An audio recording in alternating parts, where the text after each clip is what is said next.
설교 전에 한 가지 지금 오늘도 우리 일여전도회에서 여기 쌍문 삼동에 있는 작은 교회입니다. 우리 생명문 감림교회에 지금 가서 아마 또 예배드리고 계실 거예요. 그리고 지난주에 세 교회 우리 여전도 회원님들이 잘 다녀오셨는데 다녀오시고 나서 목사님들이 저희 교회 찾아오신 목사님도 있었고 연락 주시면 너무 감사하다고, 그리고 참 많이 힘들고 어려웠는데 큰 위로를 받았다고, 그래서 참 그런 얘기를 들으면서 너무나 참 감사했고, 또 우리 교회가 그렇게 섬길 수 있다는 게 너무나 큰 또 자랑이기도 하고, 여러분들의 그 마음이 이렇게 한 교회 또 많이 이렇게 힘드시고 또 이렇게 지쳐 있는 목사님들에게 힘을 줄 수 있다는 것이 참 감사한 일인 것 같아요. 그래서 이미 갔다 오신 사진은 우리 홈페이지에 올려져 있는데 또 여러분들 이 일이 우리가 더 많이 우리가 함께 이렇게 나누고 섬길 수 있는 그런 교회 될 수 있도록 작지만 같이 힘을 모으면 큰 일을 할 수 있을 줄 믿습니다.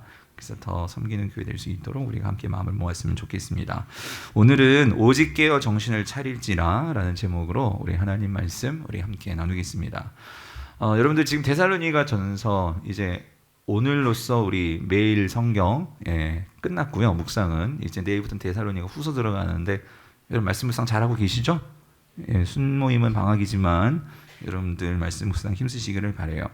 자, 오늘 그래서 5장 1절부터 11절 말씀을 가지고 우리가 말씀을 살펴보려고 하는데요. 이 데살로니가 전서는 그러니까 바울이 13개의 이 바울 서신을 썼는데 그 가운데 가장 먼저 쓰여진 이 편지 서신이 이 데살로니가 전서입니다. 이 데살로니가는 그 바울이 2차 전도 여행 때 마게도냐로 건너가서, 지금 우리 이 시대는 그 유럽이죠.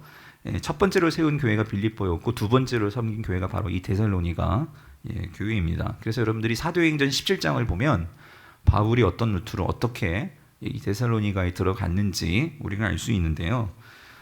데살로니가의 이 바울과 실라와 디모데가 그렇게 바울이 전도팀으로 데살로니가에 들어갔죠. 들어가서 이 유대인의 회당에 들어가서 거기서 한 3주가량 거기서 하나님 예수 그리스도의 복음을 증거를 했습니다. 증거를 했는데 거기서 상당한 좋은 반응을 얻게 된 거예요. 그런데 그래서 그 예수가 그리스도이심을 전했을 때에 거기에 있던 유대인들 그리고 또 이 헬라인들 이방인들이 예수님을 믿게 되는 일이 있었어요. 그러니까 그 회당에 있던 이 정통 유대인들은, 특별히 유대 종교 지도자들이 거기에 많은 시기심을 갖게 되었죠. 그래서 이 바울을 따라 그렇게 개종하는 그런 유대인들을 이 관가에 고소를 하고, 그리고 그래서 감옥에 들어갔다가 보석금을 내고 나오고 또 이런 바울을 잡아 죽이려 하는 여러 가지 이런 일들을 겪으면서 어려움을 당하면서 이 바울이 결국은 이 데살로니가에서 급하게 그 교회를 완전하게 세우는 것을 다 보지 못하고 급하게 떠나와야 되는 그런 상황이 있었습니다. 그래서 바울이 데살로니가를 떠나고 싶지 않았어요. 바울은 거기에 교회를 잘 세우고 싶었었는데 어쩔 수 없는 이 상황 때문에 데살로니가에서 쫓겨나와서 그래서 베레아로 또 그다음에 그리스의 아덴으로까지 쫓겨 내려와서 있는데 항상 이 마음이 불편한 거예요. 왜냐하면 데살로니가 교회가 항상 생각이 났거든요. 그 교회를 정말로 다시 잘 세워야 되는데, 왜냐하면 성도들이 참 말씀을 잘 받고 이 교회가 참 괜찮은 교회였거든요. 그런데 그거를 완전하게 터를 굳건하게 세우지 못한 게 내심 안타깝고 그게 마음이 아팠어요. 그래서 몇 번이고 다시 돌아가려고 했지만 사단이 돌아가는 것을 자꾸 막아서 결국은 그 아테네에서 디모데만 보냅니다. 디모데를 보내고 사도 바울은 그 그러니까 아테네에서 고린도로 내려오게 되죠. 근데 여러분, 고린도 우리가 사도행전 보면은요, 고린도 전도도 참 이게 만만치가 않았습니다. 그래서 참 바울이 두려움과 또 여러 가지 마음의 무거움이 그렇게 쌓여 있었었는데 그 데살로니가에 있던 디모데가 고린도로 내려온 거예요. 내려와가지고 그렇게 이 고린도 전도에 힘들어하고 있던 바울에게 소식을 전해줬는데 너무나 기쁜 소식을 전해준 거예요. 데살로니가 교회에 대한 그 교회가 바울이 떠나가고 역시나 그 교회에 극심한 고난이 왔는데도 그 교회가 무너지지 않고 그 교회가 잘 서 나가고 있다는 거예요.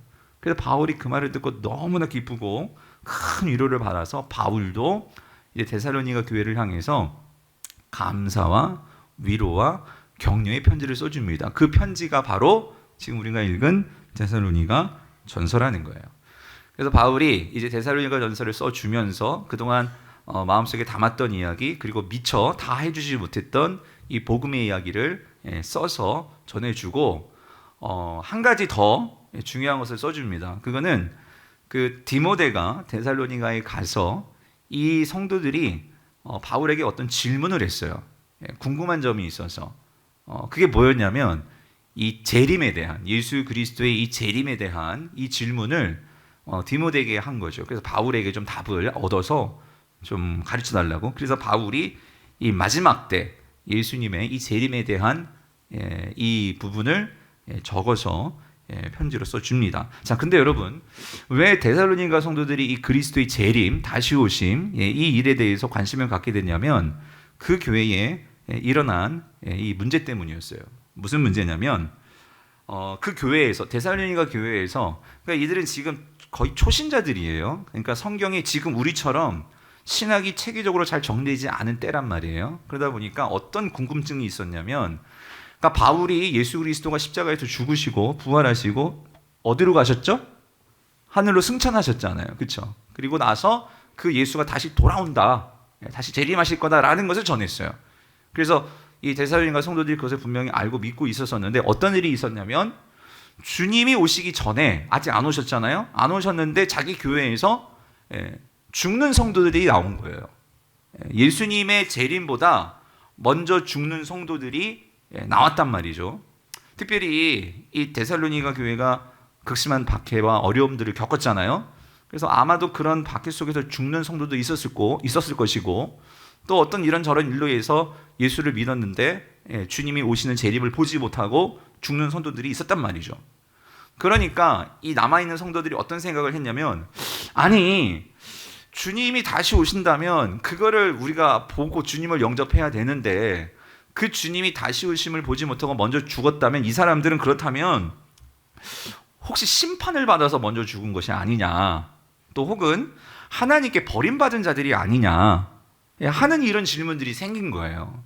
그래서 바울 선생님, 이렇게 우리보다 먼저 앞서 죽은 이 사람들은 그러면 하나님께 버림받은 자들입니까? 이 질문을 한 거죠. 그래서 이 질문에 대한 답이 오늘 우리가 읽은 5장 1절 바로 앞에 있는 데살로니가전서 4장 13절부터 18절까지의 말씀입니다. 그 말씀의 요지는 이거예요. 주님이 이 땅에 다시 오시는데 절대로 주님 오시기 이전에 죽은, 믿음 안에서 죽은 자들이 심판을 받거나 하나님의 버림을 받아서 먼저 죽은 것이 아니라는 거예요. 또 그리고 예수 그리스도가 다시 이 땅에 오실 때, 그러면 자, 누가 먼저 부활을 하느냐? 너희들 살아있는 자들보다 먼저 죽은 자들이 먼저 부활을 해서 그 예수 그리스도와 함께 이 땅에 다시 내려온다는 거예요. 부활해서 온다는 거죠. 그러니까 너희들 있잖아, 너희들보다 먼저 네 남편이, 아내가, 부모가, 자녀가 죽었다고 세상 사람들처럼 그렇게 슬퍼만 하고 있지는 말아라. 오늘 우리에게는 그들을 다시 만난 날이 있고, 그리고 반드시 그들과 함께 한다라는 것을 말해주는 게 바로 이 앞전에 있는 말씀이에요. 그래서 우리 한 절만 보면은요, 대표적인 4장 13절 말씀을 볼게요. 시작. 형제들아, 자는 자들에 관하여는 너희가 알지 못함을 우리가 원하지 아니하노니 이는 소망 없는 다른 이와 같이, 자, 뭐 하지 않게? 슬퍼하지 않게 하려 함이라요. 그러니까 왜냐하면 지금 이들이 이 일 때문에, 예수 그리스도가 오시기 이전에 이 죽은 성도들 때문에 슬퍼하고 있었단 말이에요. 그래서 여기에서 너희들은 세상 사람들처럼 소망 없는 자들이 아니고 예수 그리스도가 다시 오시는 날, 우리가 다시 만나는 그날이 있으니까 그날을 소망하면서 슬퍼하지 말자. 오늘 이 말씀을 바울이 준 것입니다. 그래서 여러분, 이제 오늘 5장은요, 그러면 주님이 다시 오신단 말이에요. 여러분 믿으십니까? 자, 그렇다면 이 소망을 가지고 이 주님 다시 오심을 분명히 믿는 자들이라면, 그러면 이 땅에서 주님 오실 때까지 우리는 어떻게 살아야 될까? 이 부분을 말해주는 게 우리가 읽은 5장 1절부터 12절까지의 말씀이라는 거예요. 자, 그래서 오늘 우리는요, 그래서 우리도 마찬가지, 아직 주님 오지 않으셨잖아요. 그러면 주님 오실 때까지 우리는 어떻게 살아야 될까? 이 부분을 우리 같이 한번 살펴봅시다. 자, 우리 1절을 다시 한번 볼게요. 1절 시작. 형제들아, 때와 시기에 관하여는 너희에게 쓸 것이 없음은 이라고 말해요. 여기서 때와 시기는 그 때는 어떤 때냐면요, 시기는요, 그러니까 예수 그리스도가 다시 오시는 그 때예요. 자, 여기에 대해서는 바울이 쓸 게 있대요, 없대요? 없대요. 왜 없을까? 왜 쓸 게 없을까? 이미 다 데살로니가 성도들에게 뭐 한 거예요? 가르쳐 줬으니까. 그렇죠? 내가 이미 데살로니가에 있을 때 너희에게 모든 것을 다 말해줬기 때문에 더 쓸 거 없어. 이걸 말하는 거예요. 자, 근데 뭘 말했을까? 바울은 그거를 우리에게 알려주는데 2절 보니까요. 자, 이렇게 말씀해요. 주의 날이 밤에 도둑같이 이룰 줄을 너희 자신이 어떻게 해요? 자세히 알기 때문이라. 그러니까 바울이 때와 시기에 대해서 뭐라고 말했냐면 주의 날이 오는데 그 날이 오긴 오는데 어떻게 온대요? 밤에 도둑같이 올 거야. 이거를 가르쳐 준 거예요. 그래서 이거를 너희들이 이미 잘 알고 있잖아. 이거를 말씀을 하는 거예요. 자, 그러면서 이게 참 이런 게 어떤 문학적인 기법이긴 한데요. 이미 쓸 것도 없다고 하고 잘 안다고 하면서도 또 바울은 다시 이야기합니다.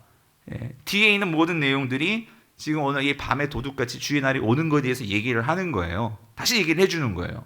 성도님들, 이미 다 말했고 이미 다 아는데 왜 바울은 이걸 또 얘기하는 것일까요?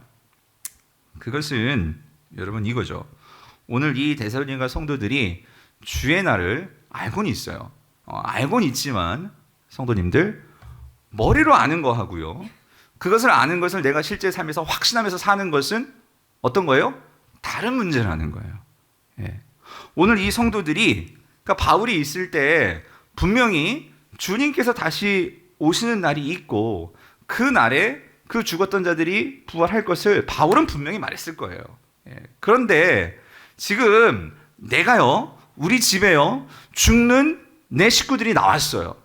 나오니까 그 주님의 말씀, 바울이 가르쳐 주신 그 말씀이 있지만 그 말씀이 제대로 기억이 안 나고 제대로 나의 삶에서는 뭐예요?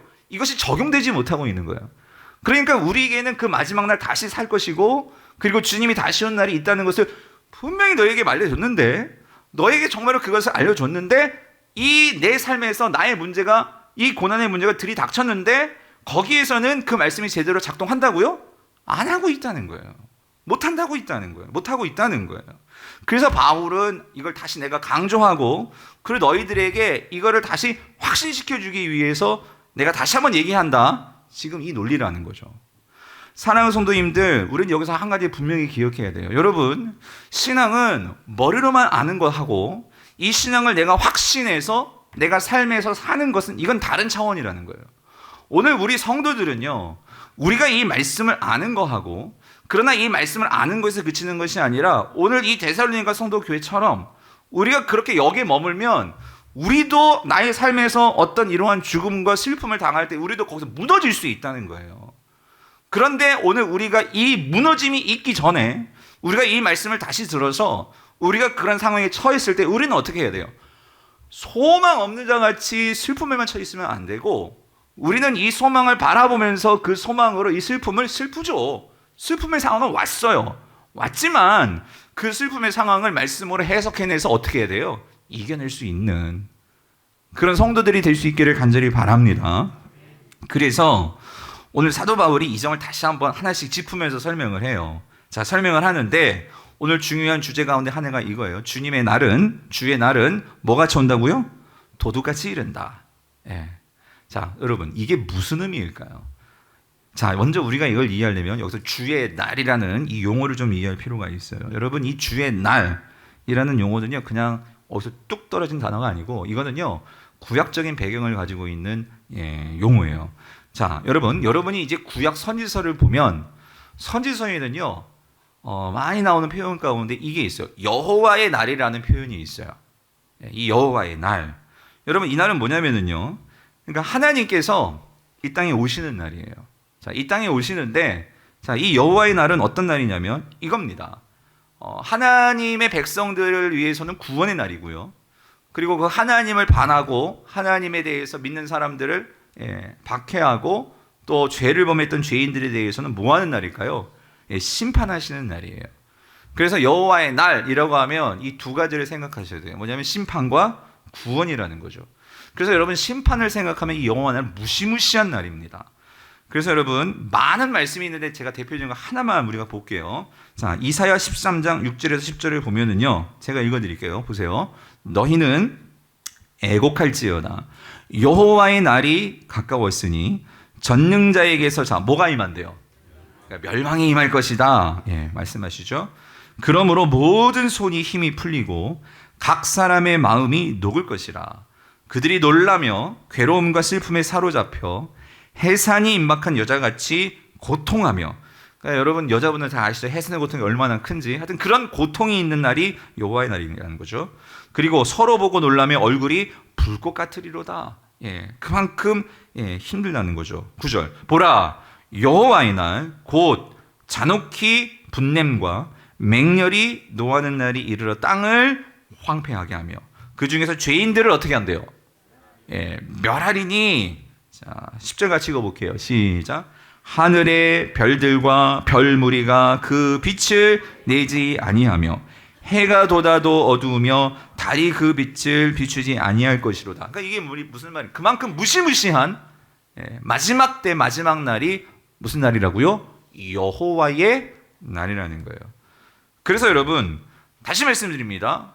이 여호와의 날, 주님이 오시는 날인데 왜 오시냐고요? 주님께서 이 악한 자들을 뭐 하신다고? 심판하시고 죄인들을 멸하시고, 하나님의 백성들은 그러나 뭐 하세요? 그들을 신원하시고 구원하시기 위해서 오신다는 거예요. 자, 그러면 구약이 예언한 이 여호와의 날이 언제냐고요? 그래서 신약에서 예수님은 이걸 말씀하신 거예요. 이 여호와의 날이 곧 무슨 날이에요? 주의 날이라는 거예요. 그럼 주의 날이 언제예요? 예수 그리스도가 다시 오시는 날이에요. 그 예수 그리스도께서 이 땅에 다시 오셔서 예수 그리스도를 믿는 자들, 예수 그리스도를 믿고 따랐던 그의 백성들에 대해서는 구원하시고, 그 예수 그리스도를 믿는 자들을 박해하고, 그리고 죄에 빠져서 살았던 이들에 대해서는 심판하시는 그 날이 주의 날이라는 거죠. 자, 근데 오늘 본문, 근데 그 주의 날이 예고하고 온대요?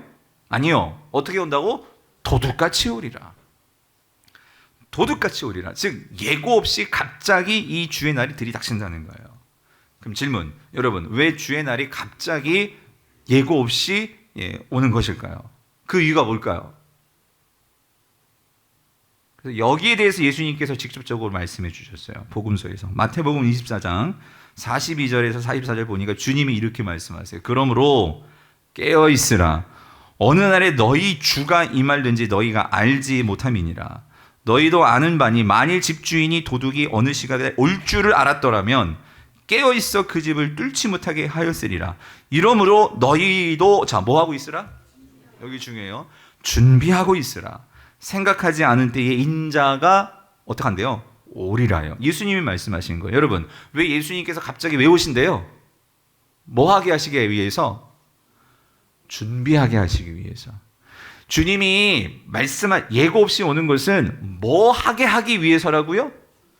준비하고 있게 하기 위해서. 사랑하는 성도님들, 성도들로 하여금, 진짜 성도들로 하여금 깨어서 그날을 준비하기 위해서 주님은요, 그러니까 예고 없이 찾아오신다는 거예요. 그래서 여러분 더 중요한 건 이건 밑에 우리가 준비를 해야 한다는 이 의미 밑에 깔려있는 더 중요한 의미가 있어요. 그건 뭐냐면 왜 그렇게 하시느냐? 주님은 이 마지막 날 예고 없이 찾아오시기 때문에 성도들이 그걸 준비하고 있어야 되는데, 그 준비하고 있느냐 안 있느냐에 따라서 뭐가 갈라지냐면 진짜 성도와 가짜 성도가 갈라진다는 거예요. 무슨 말입니까? 내가 정말로 그날이 올 것을 알고 이 땅에서의 삶을 준비하면서 사는 성도라면 그 성도는 어떤 성도예요? 진짜 성도일 것이고, 그날이 분명히 있는데도 불구하고 아유 뭐 그날이 오겠어? 언제 오겠어? 잊어버리고 만약에 그냥 그렇게 산다면 그 성도는 뭐예요? 가짜일 수 있다는 거죠. 그래서 여러분 마태복음 13장에서 예수님께서 비유를 말씀하셨는데, 농부가 씨를 뿌렸어요. 그래가지고 밭에 보니까 막 가라지도 자라나고 알곡이 자라나는데, 그래서 종들이 나와가지고 그러면 주인님 이거 가라지 다 싹 갈아엎을까요? 그냥 다 잘라버릴까요? 그러니까 주인이 뭐래요? 그냥 놔두래. 아니 그냥 놔둬. 왜요? 마지막 때에 내가 그걸 다 추수할 때 자를 건 자르고 알곡은 내가 거둬들일 거야. 여러분, 이거 왜 놔두라는 거죠? 아직은 몰라. 근데 마지막 때 반드시 거기에 대해서 뭐 한다고요? 가짜와 진짜가 드러나니까 심판하신다는 거죠. 그래서 여러분, 오늘 우리가 이 땅을 살아갈 때 가짜와 진짜, 내가 정말로 준비하고 있냐 준비하고 있지 않느냐, 이 차이가 오늘 본문에서도 이렇게 나와요. 가짜 성도는 그날을 준비하지 않기 때문에 그냥 세상에 취해서 세상의 방식대로 살아간다는 거예요. 이걸 말해주는 게 여러분 3절입니다. 3절 같이 읽어볼게요. 시작. 그들이 평안하다 안전하다 할 그때에 임신한 여자에게 해산의 고통이 이름과 같이 멸망이 갑자기 그들에게 이르르니 결코 피하지 못하리라. 여러분 보세요. 그들이 평안하다 안전하다 할 그때에, 자, 그래서 그들에게는 멸망이 갑자기 이른다. 여러분, 이 그들이 누굴까? 그러니까 이들이 결국 가짜 신앙을 가진 사람들이고, 또 더 나아가서 더 넓게 보면 세상 사람들이죠. 그래서 세상은 항상 그렇게 얘기해요. 평안하다 안전하다 아무런 일 없어. 그러면서 세상 사람들이 살아갑니다. 그런데 그렇게 살아갈 때 성도들도 어떤 면에서는 준비함 없이 거기에 그냥 취해서 살아갈 수도 있어요. 그러면 그거는 결국 나중에 갑자기 들이닥치는 이 주의 날을 피할 길이 없죠. 그렇다면 그는 가짜 성도였던 거죠. 세상과 똑같은. 그런데 여러분, 여기서 그들이 평안하다 안전하다 하는 게, 이게 그 당시 데살로니가의 상황을 놓고 보면, 여기서 여러분, 이 당시 데살로니가는 로마 제국 하에 있던 도시였어요. 그래서 당시 로마가요, 그 모든 자신의 속주, 그러니까 식민지들에게 퍼뜨린 로마의 이데올로기는 뭐냐면, 여러분 들어보셨어요? 팍스 로마나라는 로마의 평화라는 그런 이데올로기를 심었어요. 뭐냐면 로마가 가장 중요하게 여기는 평화였어요. 평화. 폭동 없이 나라를 다스리는 거. 근데 이걸 어떻게 다스리느냐? 여러분, 모든 사람들의 폭동 없이 그냥 그걸 싹 진압하려면 뭐로 하면 진압할 수 있을까요? 가장 빨리는요, 힘입니다. 힘으로 모든 반대하는 사람은 다 싸잡아 죽이고, 그래서 여러분 십자가는요, 이건 정치범이 달려 죽는 게 사실 십자가였어요. 그러니까 로마에 대해서 반대하는 사람들, 그 사람들은 십자가에 아주 처절하게 달아가지고 저렇게 죽는다는 것을 만천하에 보이는 게 십자가라고. 거기에 달리신 분이 누구예요? 예수 그리스도시라고. 그래서 여러분, 예수 그리스도의 그 교패가 아니라 죄패가 뭐였어요? 유대인의 왕이라고. 이 정치범으로 몰아가지고 그래서 예수를 죽인 거예요. 그래서 로마는요, 이거죠. 로마가 그 힘을 가지고 모든 나라를 정복하고 그 다음에 하는 일은요, 로마는 도로를 닦아요. 도로를 닦아서 그 도로로 무역을 하게 돼가지고 돈이 모이게 만드는 거예요. 그래서 돈이 쌓이게 만듭니다. 그래서 돈이 쌓이면 그걸 갖고 이제 돈을 푸는데, 뭐 여러 가지 건축물들을 만들어주고 하면서 혜택을 준다고 하죠. 그리고 그러면서 그 다음에 또 뭘 요구하냐면, 그런 건축물들, 그런 경기장들, 그것들에 드나들면서 이제 뭘 내야 돼? 세금을 내야 되는 거예요. 세금을. 인두세 이런 거. 그래서 세금을 내게 하고, 그러면서 결국은 로마의 이런 모든 것들에 복종하고, 모든 것들 세금 꼬박꼬박 내고, 전쟁 나면 군역으로 동참해주고, 그러면은 로마가 적극적으로 또 혜택을 주고 지지를 해주고 그러는 거예요. 그러니까 그 당시 사회에서 살아남을 수 있는 방법, 세상적으로 성공할 수 있는 방법은 누구를 따라가는 거? 로마를 따라가는 거예요. 특별히 로마의 누구? 황제를 숭배하는 거. 그래서 여러분, 이 내용이 좀 더 자세하게 여러분 문화사적으로 역사적으로 알고 싶으신 분은 지난주 수요일날 여기에서 강의를 했어요. 데살로니가 어떻게 읽을 것인가. 거기에 보시면 제가 그 고고학적인 자료만 이런 거 다 동원해가지고 설명을 해놨어요. 한번 보세요. 그래서 로마가 그렇게 황제를 숭배하게끔 만들었고, 이 데살로니가는요, 그런 로마의 혜택을 많이 본 도시였어요. 그래서 이 도시에서 성공하려면 로마를 황제로 숭배를 해야 돼. 다시 말하면 로마 황제를 뭐라고 불러야 되냐면 큐리오스라고 불러야 돼. 큐리오스가 뭐예요? 주님. 주님이라고 불러야 돼. 그런데 여러분, 이 데살로니가 교회 성도들은 뭐예요? 그렇게 이제는 로마 황제를 큐리오스로 불렀던 사람들인데, 근데 사도 바울이 와서 복음을 전한 거예요. 이 모든 천지 만물을 지으셨을 뿐만 아니라 우리가 뭔데? 그 하나님의 아들이, 그 아무런 죄 없으신 분이 십자가에 달려 죽으셔서 우리와 그 하나님의 관계를 회복시켜 주시기 위해서 당신께서 십자가에 친히 죽으시고, 그 로마에 대해서 그 하나님의 권세와 능력을 가지신 분이 거기에 대해서 철저하게 힘으로 그들을 다스리지 않고 사랑과 희생과 섬김으로 그 모든 자들을 하나님의 백성으로 만들어주신 이 예수 그리스도를 믿어라, 이 예수 그리스도가 퀴리오스의 진정한 주님이시다 라고 말할 때에 많은 사람들이, 많은 데살로니가 성도들 가운데 그들이 그것을 믿고 실제적으로 나의 퀴리오스는 누구? 예수 그리스도이십니다, 이거를 고백하는 사람들이 나왔다는 거예요. 그러니 이들은 이제 어떻게 됩니까? 장사 못해요. 이들은 세상에서 완전히 그거를 고백하는 순간 세상에서 관계도 이제는 막 예전 같지가 않을 수 있는 이런 고난을 당하는 거예요. 그런데 이런 고난과 핍박 속에서, 즉 세상 사람들은 다 자기 중심적으로 힘과 권력을 가지고 거기서 성공해서 내가 이 로마처럼 뭔가 이렇게 힘을 가져야지만, 돈을 쌓아야지만, 돈이 쌓여야지만 인생이 정말 성공한 것이고, 이러한 논리 속에서 살아가고 있는데 이들은 뭐예요? 예수 그리스도처럼 이웃들에 대해서 내가 나눠주고 내가 오히려 손해보고, 오히려 그러면서 우리는 하나님 나라의 방식으로 새로운 하나님 나라를 건설하자, 이런 꿈을 가지고 나오는 이런 하나님의 백성들. 그러니 뭐겠어요? 고난이죠. 핍박이죠, 핍박.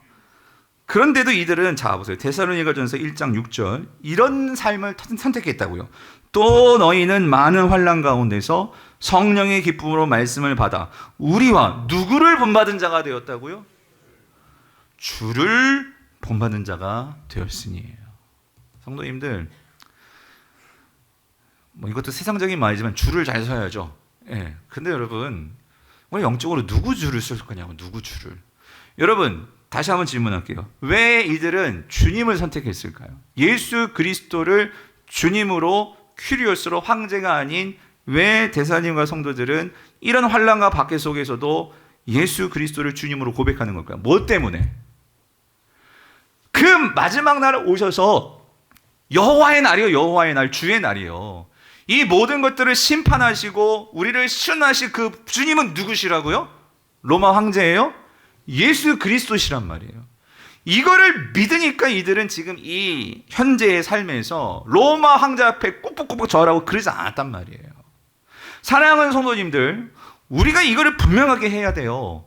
여러분이 이 땅에서 살아갈 때 우리가 그 마지막을 정말로 알고 마지막을 바라보면서 살아가는 성도라면 내가 무엇에 나의 인생을 갖다 놓을 것인가, 이 주님을, 내가 어떤 주님을 나의 주님으로 모실 것인가. 여러분, 이게 분명하지 않으면, 여러분, 우리가 이 땅을 살아갈 때, 우리가 세상은 평안하다, 안전하다 할 때 우리는 거기에 휩쓸려서 살아가기가 쉽단 말이죠. 그런데 여러분 보세요. 이 데살로니가 성도들은 그 주님을 주님으로, 크리스토스, 우리 그리스도를 나의 예수 주님으로 모시기 때문에 이들은 이 확신이 있었어요. 그리고 이 확신이 있는 자들에게는 어떠한 축복이 주어집니까? 4절 보세요. 오늘 보면 이렇게 말씀하는 거예요. 형제들아, 너희는 어둠에 있지 아니하매, 여기요, 그날이 너희들에게는 어떻게 된다고요? 도둑같이 너희에게는 어떻게 한다고요? 임하지 못하리니. 무슨 말이냐면, 내가 지금 이 땅에서 예수 그리스도를 주님으로 오시고 그렇게 살고 있는데, 그렇다면 주님이 언제 오시든지 간에 주의 날, 나의 주님은 누구? 예수 그리스도니까 여러분, 그날이 두렵겠어요? 아니죠. 그 성도들에게 어서 오시옵소서 주님, 이거 아니에요? 예. 마라나타 주 예수여 어서 오시옵소서, 이 삶이 가능하다는 거죠. 예. 그래서 여러분, 오늘 이 데살로니가 성도들은 평소에 정말로 주님을 따르고 주님을 모시고 사는 삶이 있었기에 그들에게는 이 주의 날이 도적같이 임할 수가 없다라는 거예요. 자, 그래서 여러분, 좀 더 구체적으로 사도 바울은, 그러면 우리가, 저와 여러분들도 그러면 이 데살로니가 성도들처럼, 또 데살로니가 교회 성도들도 마찬가지, 좀 더 구체적으로 이 주님을 따라가는, 즉 좀 더 구체적으로 주님 오심을 준비하는 삶은 도대체 어떤 거냐? 바울이 이거를 설명해 주는데요. 그 말씀이 6절부터 11절까지의 말씀이에요. 자, 이 부분을 잠깐 보겠는데요. 먼저 6절을 같이 한번 볼게요. 자, 뭐가 주님을 준비하는 삶인가? 자, 6절 같이 읽어볼게요. 시작. 그러므로 우리는 다른 이들과 같이 자지 말고 오직 깨어 정신을 차릴지라요. 자, 여러분, 주의 날을 기다리며 준비하는 삶의 모습은 뭐냐면요, 여기 중요해요. 다른 이들과 같이, 이게 중요해요. 다른 이들과 같이 뭐 하지 않고? 자지 않고. 어떻게 있어? 오직 깨어서 정신을 차리고 있는 거예요. 자, 이게 무슨 말이냐면 여러분, 여기서 여러분 중요한 건 이거 다른 이들과 같이, 참 요것도 중요하고요. 근데 여기서 이게 바울이요, 이게 비유를 써요. 비유를 써서 말하는데 여기서 잔다라는 비유를 썼거든요. 여러분, 이 잔다라는 그 비유적인 의미가 뭐냐? 제가 이걸 예를 한번 들어서 설명해 볼게요. 지금 우리 집 애들 지금 시험 기간인데 지금 내일이 이제 시험 당일이에요. 그래가지고 시험 공부를 하고 있는데 밤이 됐어요. 밤 9시가 되는 자꾸 졸려요. 막 자고 싶은 거예요. 막 고기가 뚝뚝 떨어져요. 예. 근데 내일이 뭐라고? 시험이라고. 밤 9시야. 막 계속 졸다가 결국 10시가 되었네. 아, 졸려 죽겠어요. 여러분, 자야 돼요?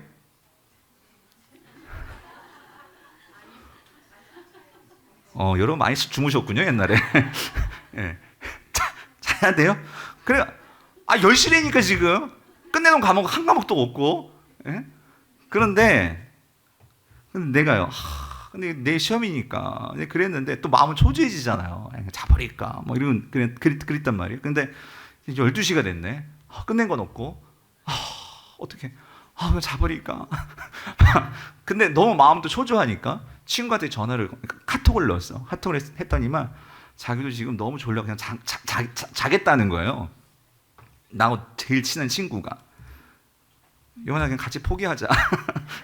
같이 자자는 거예요. 자기 자겠대. 예, 여러분, 자야 돼요? 공부해야 돼요? 예? 어떻게 해요? 여러분, 지금 졸리고 친구는 잔대요. 예? 여러분, 거기에서 자는 게 뭐냐면 바로 바울이 말하는 거예요. 뭐냐면 다른 이들과 같이 자지 말고, 이 말은 뭐냐면 여러분이 여기서요, 이 잔다는 것은요, 결국 내가 잠에 사로잡히면 결국 어떻게 돼요? 예, 그냥 이제 들어 눕게 되는 거고, 그렇죠? 이제 누웠다면 끝나는 거예요, 여러분. 예. 잔다는 것은 내가 세상에 사로잡히는 거예요. 그러니까 잠에 사로잡히면 이제 내 의식도 없고 기억도 없고 그냥 빠져드는 거죠. 잔다는 게 그런 거예요, 지금. 성도가 세상에 완전히 사로잡혀가지고 세상을 따라가는 것입니다. 근데 그렇게 됨에 있어서 여기 그냥 되는 게 아니고요. 우리가 성도들이 뭐에 많이 흔들리냐면 다른 사람들이 그렇게 한다는 거예요. 다른 사람들이 그렇게 하니까 나도 뭐 그렇게. 제가 또 한 가지 예를 들게요. 또 우리 집 애들 자꾸 예를 들어서 죄송하지만, 이 한결이가요, 요즘요, 얘가 뭐 어디 마트를 간다든지 아니면 뭐 이렇게 수육 같은 데 가면 어떤 상점 앞을 지는 여기를 지나가지를 못해. 그리고 아빠 하는 거예요. 뭔지 아세요? 어떻게 이렇게 잘하세요? 이 스마트폰 가게. 근데 그러면 하는 얘기가 뭔지 아세요? 다른 애들은 다 있대. 근데 진짜 다 있는지 모르겠어. 다른 애들은 다 있대. 자기만 없대. 예. 그래가지고 안 사준다는 거 아니야. 약속했어요. 너 중학교 들어가면 사줄게. 중학교 들어가면 사줄게. 근데 여러분, 지금 이게 밀려면 어디까지 왔냐면은요, 초등학교 졸업하면 사줄게가 지금 초등학교 이제 6학년 12월 되면 사줄게. 거기까지 지금 밀려온 거예요.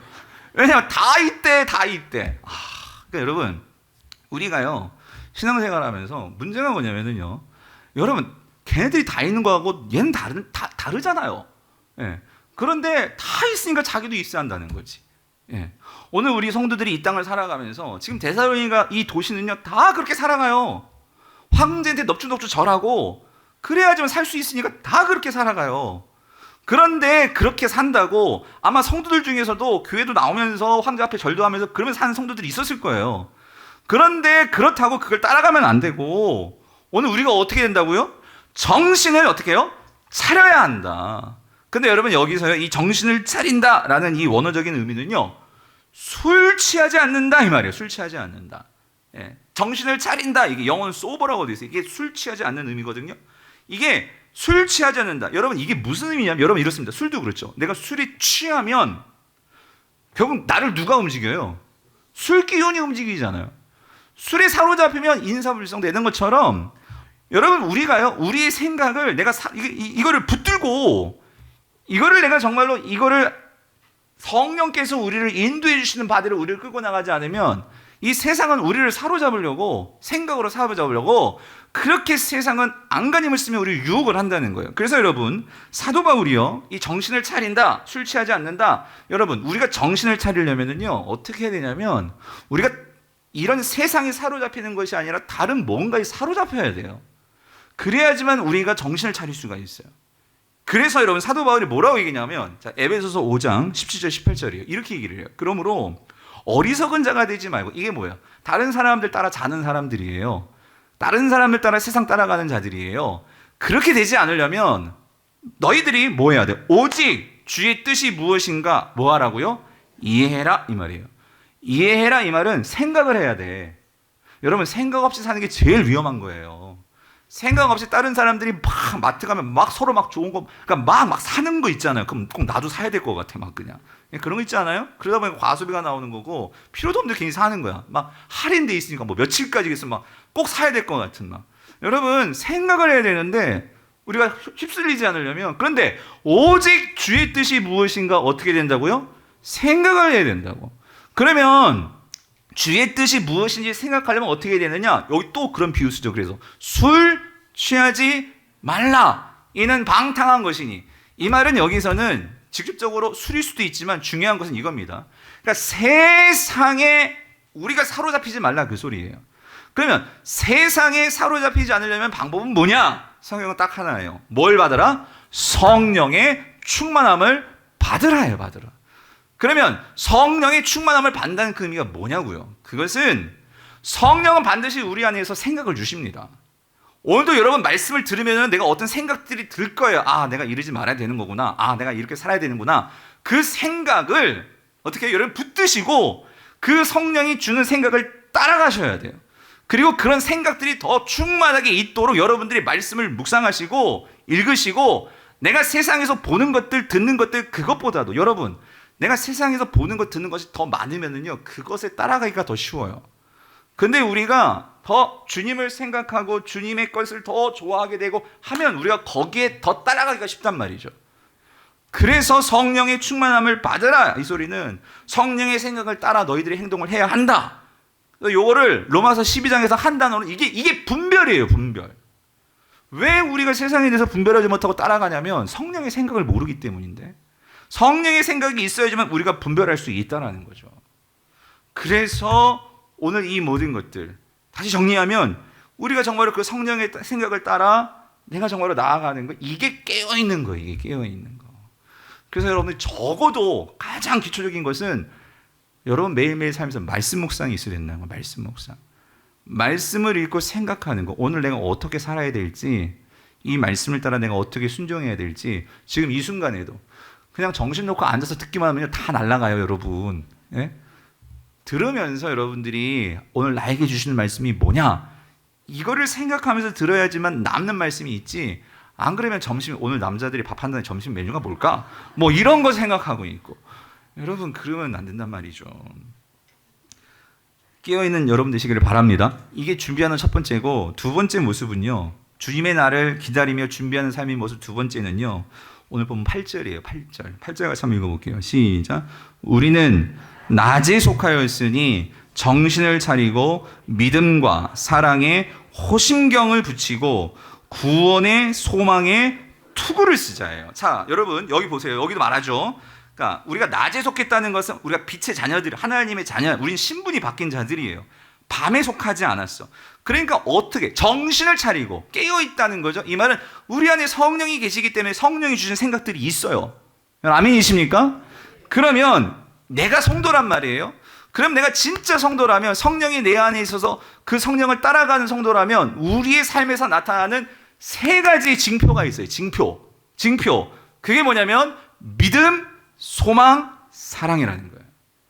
이게 성도에게 있어서 가장 기본적이고 가장 기초적인 징표입니다. 믿음, 소망, 사랑이요.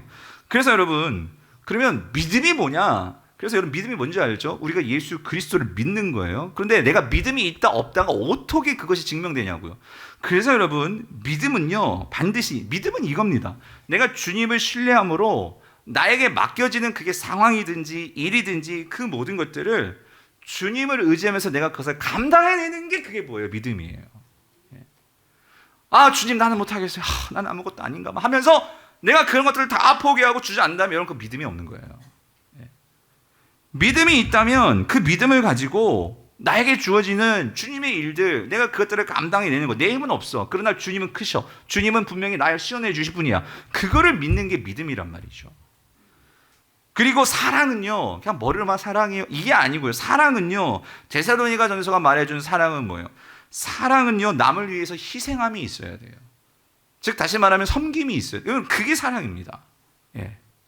소망은 여러분 아무리 지금 현실이 어려워요, 고난의 삶이에요. 그렇지만 그 마지막 주님이 나를 다시 오셔서 나를 맞아주시고 나의 이 삶에서 구원해 주실 것을 내가 분명히 소망한다면 나는 이 땅에서 지금의 삶을 뭐 해낼 수 있을까요? 인내해낼 수 있단 말이에요. 인내. 예.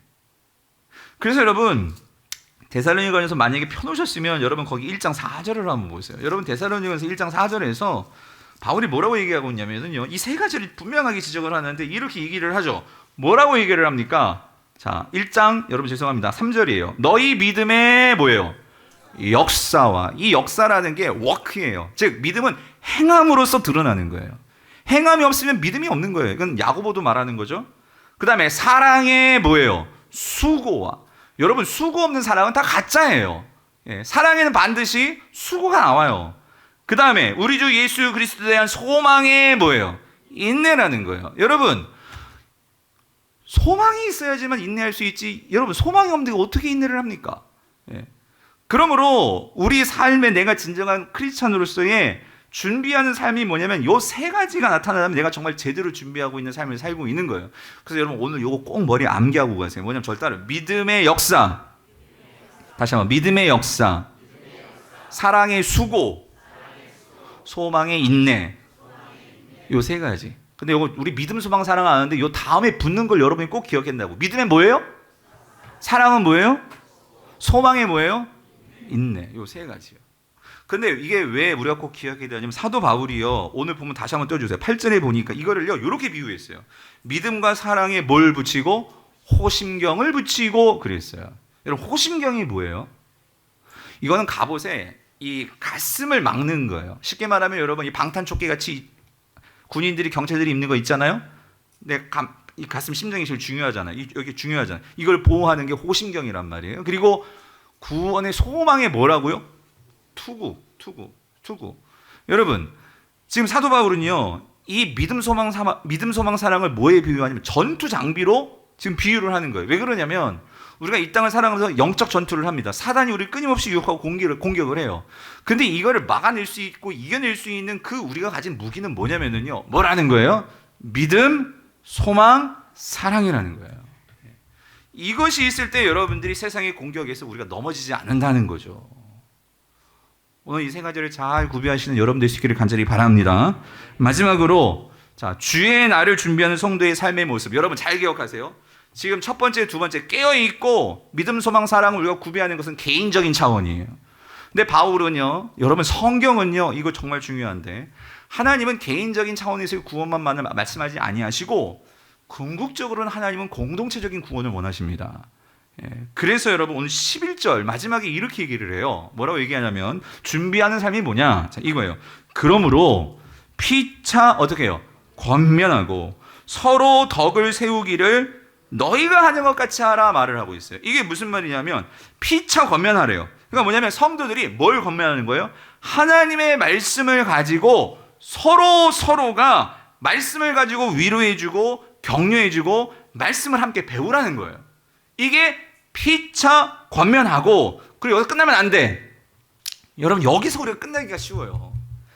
그냥 무슨 성경 공부든지 다락방이든지 무슨 순모임이든지 우리 성경 일독학교든지 그냥 여기도 마찬가지. 예배당에서 우리가 말씀을 여기서 끝나기 쉬운데 여러분 그게 다가 아니고 그 다음이 있어요. 권면하고 그 다음 뭐예요? 서로 덕을 세우기를 너희가 하는 것 같이 어떻게 하래요? 하라.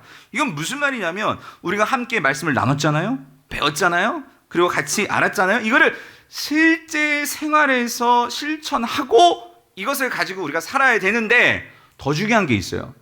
이게 혼자 실천하면서 혼자 성장해서는 안 되고 서로 덕을 어떻게 해준대요? 세워줘야 된다. 이 말은 서로 세워줘야 된다는 거예요. 서로. 무슨 말이냐면 서로가 그 말씀을 지켜낼 수 있도록 격려해주고 지켜낼 수 있도록 함께 힘을 실어주고 함께 서로 성장해 가야 된다는 거예요. 여러분, 이게 교회예요.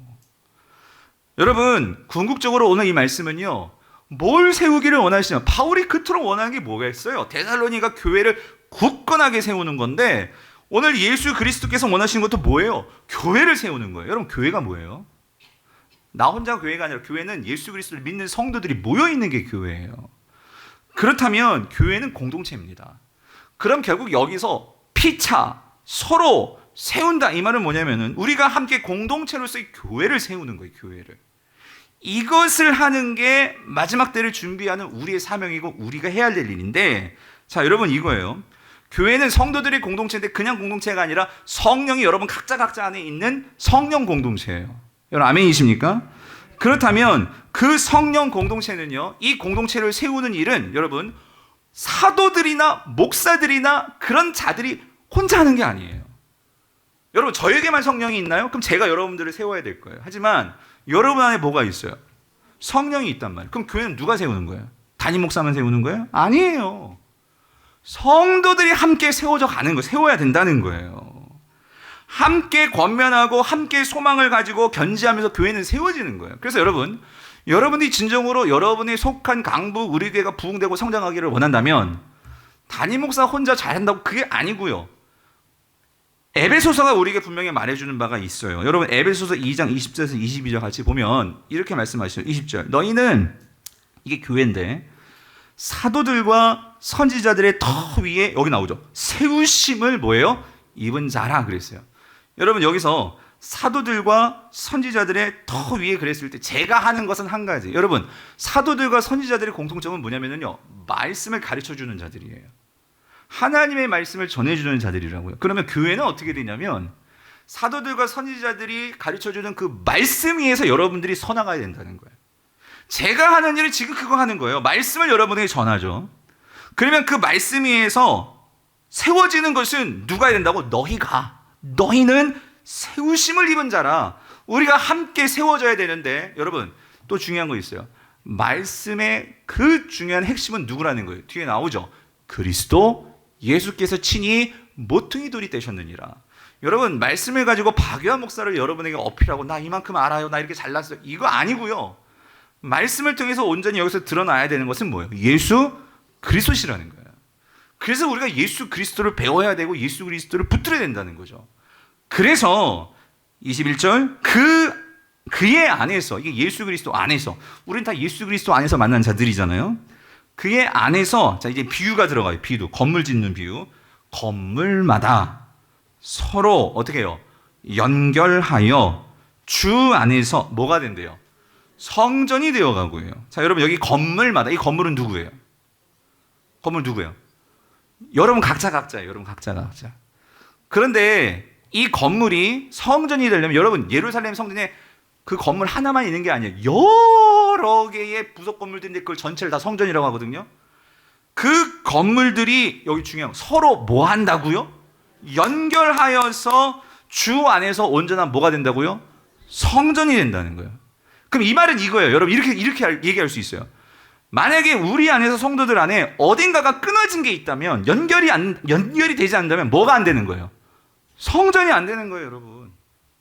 저하고 만약에 여러분이 끊어져 있어도 그것도 성전이 안 되는 거고, 여러분 성도들과 성도들 안에 지금 뭔가가 끊어져 있다면 여러분 그 교회는 성장할 수 없어요. 성경적으로 그 교회는 진정한 성전이 되어질 수 없어요. 성전이 되어지지 않는다는 말은 뭐냐면요, 여기서 잘 이해하세요. 물론 우리 안에 예수 그리스도께 성령을 넣어주셔서 우리 자체는 성전이에요. 그렇지만 하나님이 정말로 원하는 성전은요, 이 성전이 확장해 나아가는 거예요. 이게 창세기에서 말하는 너희들이 땅을 정복하고 땅에 충만하라는 의미예요. 아담과 하와는 이거를 하기 싫어하고 에덴 동산에 머물러 있으려 했기 때문에 그들은 결국 범죄한 거예요. 오늘 우리 안에 서로 내가 너를 사랑하지 않을 거야, 너하고는 함께 할 수 없어, 그거는 우리가요 아담의 범죄를 지금 저지르고 있는 거예요. 또 어디에서? 이 교회 안에서, 예수 그리스도 안에 있는 교회 안에서. 여러분, 이거를 꼭 기억하시고 비방하든지 험담하든지, 여러분, 그건 여러분의 자유. 그렇지만 그것은 내가 그리스도의 몸을 완전히 뭐 하는 거예요? 허무는 거예요. 그래서 오늘 보세요. 22절. 너희도 이제 어디 안에서? 성령 안에서 하나님이 거하실 처소가 되기 위하여, 여기가 정말 하이라이트. 그리스도 예수 안에서 혼자 지어져 가느니라? 혼자 지어져 가느니라? 함께 지어져 가느니라예요. 네. 다시 한번 말씀드리면, 여러분 왜 사도 바울이 지금 이야기를 하냐면요, 지금 에베소 교회뿐만 아니라 초대교회의 가장 큰 힘든 교회적인 이슈가, 어려운 이슈가 뭐냐면요, 이 교회 안에 유대인과 헬라인이 같이 있단 말이에요. 근데 머리는 알아. 예수 그리스도가 그 막힌 담을 허무셨고 하나 되게 하셨다고 하지만 이 유대인들이 문제예요. 왜냐하면 유대인들이 어떤 사람들이요? 날 때부터 이방인들하고 같이 상종 안 하고 밥도 같이 안 먹고 이게 몸에 쩌든 사람들인데, 예수 믿고 나부터 이걸 같이 하라고 하고 부정한 음식도 같이 먹지 않으려고 했는데 그걸 먹으라고 하고, 그러니 이게 얼마나 힘든 문제예요.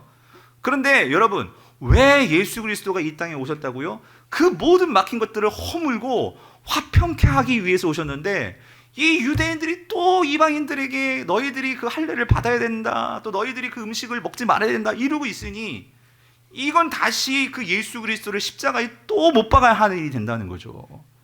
이게 얼마나 사실 이게 적그리스도적인 일입니까? 그러면 여러분, 오늘 이 문제가 우리 교회 안에서도 마찬가지라는 거예요. 여러분, 오늘날 모든 교회들의 문제가 있는데 그 교회들의 핵심은 뭐냐? 바로 이 문제예요. 함께 지어져 가야 되는데 이게 내가 나이가 다르다고, 역시 나이 많으신 분들은 젊은 사람들이 모여야 되는 것 같아 이러든가, 아니면은 나는 또 오랫동안 이렇게 이 교회를 이렇게 섬겼는데 새로운 사람들은 역시 옛날을 모르니까 뭐 이러든가, 뭐 여러 가지 우리 일은 다른 것을 가지고 좀 나는 좀 생활 수준이 되는데 이렇게 또 생활 수준이 안 되니까 또 같이 못하게 뭐 이러든가. 여러분, 이게 교회 안에서요, 우리 교회만의 문제가 아니고, 이게 오늘날 교회 안에서 우리가 정말 넘지 못하면 사단이 이걸 갖고 교회들을 다 허물고 풍지박산 만들고, 여러분 이게 사단에게 틈을 주는 일이라는 거예요. 제가 간절히 소망하는 것은 우리 강북교회는 적어도 이게 힘들어요. 아니, 힘들 수밖에 없어요. 여러분, 이런 교회, 여러분 미국 교회 가보세요. 미국 교회 가도요, 어떤 교회가 차라리 흑인들은 흑인들끼리 모이는 게 편하고요, 백인들은 백인들끼리 모이는 게 편하고요. 그러니까 미국 교회 목사님들도 항상 고민하는 거예요. 흑인하고 백인하고 어떻게 같이 이렇게 예배드리. 그러니까 어려우니까 포기하는 교회들 그냥 자기들끼리 모여서 예배를 드려요. 그렇지만 여러분, 우리가 성경적으로 보면 그게 과연, 근데 여러분, 천국에는 그러면 백인들끼리 모이고 황인종끼리 모이고, 여러분 그럴까요? 적어도 우리 강북 우리 교회가 하나님이 기뻐하시는 교회가 되게 하려면 우리 당회를 비롯해서 우리 권사님들, 집사님, 우리 모두가 이 부분을 인식하고, 불편한 건 있어요. 하지만 이것들을 알고 이걸 어떻게 깰 수 있을까를 함께 노력해요. 이게 함께 세워져 가느니라, 그 말씀이라는 거예요. 한 가지 경고의 말씀을 사도 바울이 해요. 제가 하는 게 아니라 사도 바울이 뭐라고 얘기하냐면, 데살로니가는 4장 6절에서 8절 이렇게 말해요. 이 일에 분수를 넘어서 형제를 해하지 말라. 이는 우리가 너희에게 미리 말하고 증언한 것과 같이 이 모든 일에 주께서 신원하여 주심이라. 그러니까 여러분, 성도를 함부로 함담하지 말고, 또 내가 당했다고 성도에 대해서 막 함부로 그렇게 막 원하는 거 사지도 말고, 나중에 다 그거 누가 갚아주신대요? 주께서 신원하여 주심이라. 하나님이 우리를 부르심은 부정하게 하심이 아니요 거룩하게 하심이니, 여기 중요해요 여러분. 8절. 그러므로 저버리는 자는 사람을 저버림이 아니요 너희에게 그의 성령을 주신 하나님을 뭐예요? 저버림이라. 여러분, 저버린다는 게 무슨 말인지 알아요? 무시한다는 거예요. 하나님께서 이렇게 주신 말씀을 무시한다는 거예요. 자, 한번 읽어볼게요. 그러므로 하나님의 말씀을 무시하는 자는 사람을 무시함이 아니요 너희에게 그의 성령을 주신 하나님을 뭐 하는 거라고요? 여러분, 하나님을 무시하면 어떻게 되겠습니까? 여러분 생각해 보세요. 이게 얼마나 이게 엄청난 두려운 일이냐고요. 말씀을 읽겠습니다. 사랑하는 성도님들, 오늘 우리가요 함께 주님이 거하시는 초소가 되어서 어떻게든지 우리가 함께 세우는 일을 해나갈 때, 공동체적으로는 그게 주님 오실 날을 뭐 하는 교회라고요? 준비하는 교회라고요. 오늘 그래서 여러분 요한계시록 7장이 아니라 요한계시록 2장 3장에 가면 그래서 교회들을 엄하게 꾸짖으시잖아요, 예수님이. 그렇죠, 말세에. 오늘 우리 교회는 그래서 우리 모두가 칭찬 드릴 수 있는 그런 교회 되시기를 바라고, 여러분도 개인적으로는 두 가지 꼭 기억하세요. 깨어있고 믿음, 소망, 사랑을 나의 삶에서 지켜나가는 저 여러분 되시기를 여러분 간절히 바랍니다. 오늘 이 말씀 생각하면서 우리 이 찬양하고 같이 기도했으면 좋겠는데, 우리 교회여 일어나라, 우리 이 찬양하고 같이 기도합시다. 오늘 설교 말씀을 녹아놓은 찬양이요. 같이 교회여 일어나라, 주께서 부르시니 두려움과 실패 내려놓고 교회여 일어나라, 교회여 일어나라, 교회여 일어나라, 주께서 보내시니 삶의 자리에서 교회여 일어나라. 우린 세상의 빛, 하나님의 편지, 주의 교회를 통해 세상이 주를 보리라. 일어나라 아버지 사랑으로, 아버지 능력으로 서로 하나 되어 그 빛을 비추라. 노래하라, 노래하라 아버지의 사랑을, 아버지의 크심을 이 삶의 노래로 주님을 나타내라. 일어나라. 다시 처음부터 교회여 일어나라, 교회여 일어나라, 주께서 부르시니 두려움과 실패 내려놓고 교회여 일어나라, 교회여 일어나라, 주께서 부르시니 부르신 삶의 자리에서 교회여 일어나라. 우린 세상의 빛, 하나님의 편지, 주의 교회를 통해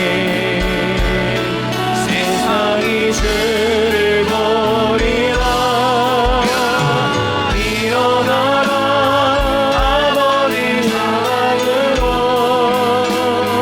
아버지 능력으로 서로 하나 되어 그 빛을 비추라.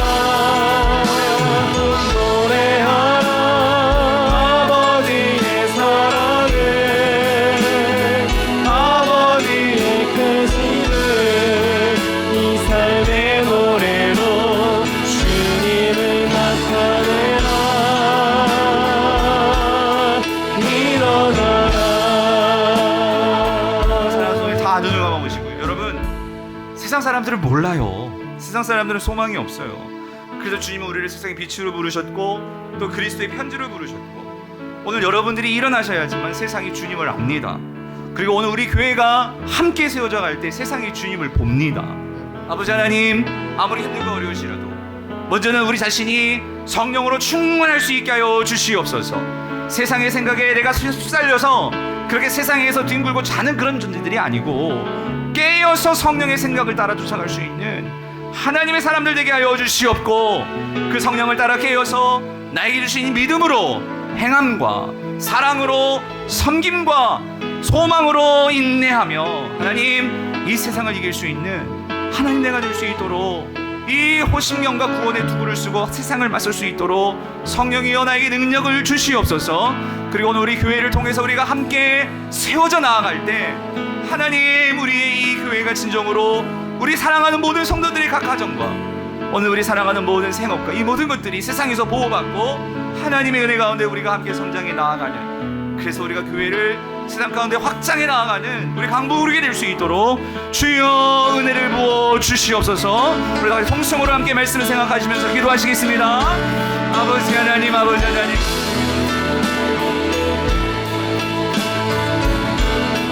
우리가 진짜 원하는 아버지 하나님 결단하지 못한다면 주님, 우리가 주님께서 다시 오시라. 그날 주님 앞에 설 것을 믿고 하나님, 우리의 모든 것들을 주님께 내어 맡기며 주님을 따라가는 우리 모든 성도들 될 수 있도록 주여 인도하여 주시옵소서. 세상은 평안하다 안전하다 말하지만 우리가 거기에서 잠자는 것이 아니라 깨어서 하나님 아버지 세상에 취하지 아니하고 성령으로 충만하여서 예수 그리스도의 그 뜻을 따라 하나님의 뜻을 분별하며 이 땅에서 아버지 세상에서 하나님의 참된 자녀들로서 하나님의 영광을 나타내는 우리 모든 성도들 될 수 있도록 주여 인도하여 주시옵소서. 아버지 하나님, 우리 강부모를 위해 지켜주셔서 우리가 서로 각 건물들이 연결하여서 하나님 안에서 성령 안에서 정말을 세워지며 하나님의 말씀을 실천하며 그 말씀을 따라 순종하며 서로 덕을 세우는 아버지 하나님, 우리 공동체가 될 수 있도록 주여 은혜를 부어주시옵소서. 이곳에서 서로 말씀으로 위로만 받고 이곳에서 서로 아버지 격려만 받고 이 안에서 우리가 서로 결단하며 나아갈 수 있게 도와주셔서 아버지 삶이 고난이고 힘들지라도 용기 내서 일어날 수 있도록 주여 은혜를 베풀어 주시옵소서. 주여 함께하여 주시옵소서. 주님 은혜 베풀어 주시옵소서. 아버지 하나님, 오늘 우리가 정말로 이 세상의 빛으로 생명으로 오신 그 주님을 따라가는 하나님 세상의 빛과 소금이 우리인 것을 기억하게 하여 주시옵소서. 우리 성도들이 힘들고 어려운 삶 가운데 있을지라도 오늘 이 데살로니가 교회 성도들이 아버지 하나님, 그 로마 황제를 주님으로 모시고 본받는 자들이 아니라 이 모든 만물을 창조하시고 우리에게 믿음과 사랑과 소망을 보여주신 그 생명의 주인 되신 예수 그리스도를 주님으로 본받는 자들 되게 하여 주옵시고, 아버지 하나님, 우리가 주님을 정말로 본받음으로 그 다시 오실 주님이 정말로 기다려지고 그 주님이 계시기에 우리가 이 땅에서 주님 주신 사명 따라 각 가정과 직장에서 지난주 말씀처럼 주님이 영문 밖에 계시다면, 쓰레기장에 계시다면 우리가 거기까지 쫓아가서 주님을 닮아가는 일에 힘쓰는 우리 모든 성도들이 될 수 있도록 은혜를 베풀어 주시옵소서. 주님께서 분명히 우리를 사용하실 것을 믿습니다. 우리 강북우리가 더 주님 앞에 쓰임받는 교회 되게 하여 주옵시고, 나만 혼자 성장하고 성숙되는 것이 아니라 함께 연결되어서 서로 세워주며 주의 말씀을 저버리는 자들이 아니라 주의 말씀을 소중히 여기며 그 말씀 따라 순종하는 우리 모든 성도들이 될 수 있도록 주님 은혜를 베풀어 주시옵소서.